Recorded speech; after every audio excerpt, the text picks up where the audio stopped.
लाहौर में बसंत का दूसरा रोज़ भी ख़त्म होने को है, लेकिन लाहौरियों का जोश कम हो नहीं रहा। बच्चे, बड़े, जवान और ख़वातीन सभी पतंगबाजी से शहर के ठंडे माहौल को गरमा रहे हैं। मज़ीद जानते डॉन न्यूज़ के रिपोर्टर अली वक़ार से, जो इस वक्त बसंत की मुनासबत से मुनाक़िदा एक तकरीब में मौजूद है। अली वक़ार, बताइएगा कितने पुरजोश हैं शहरी इस इवेंट के हवाले से?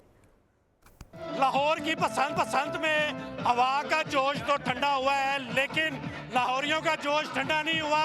उनकी पतंगबाजी का जो जोश है वो अभी भी वैसे ही है जैसा सुबह था। ना सिर्फ बच्चे, बुजुर्ग, जवान सभी पतंगबाजी कर रहे हैं। कुछ खवातीन आंटियां भी आते हैं। बताएं कैसा लग रहा है पतंग उड़ा? अच्छा, हर साल होनी चाहिए। बहुत मजा आ रहा है, बहुत मजा आ रहा है। अच्छा, हवा बड़ी तेज थी दोपहर में, अब थोड़ी ठंडी हुई है। आपका जोश तो ठंडा नहीं हुआ? बिल्कुल वो काटा।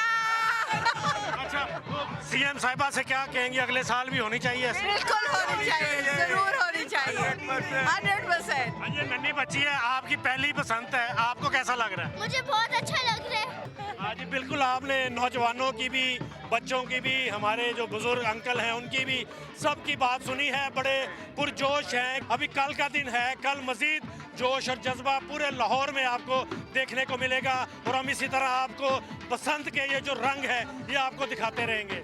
अली वक़ार, बहुत शुक्रिया।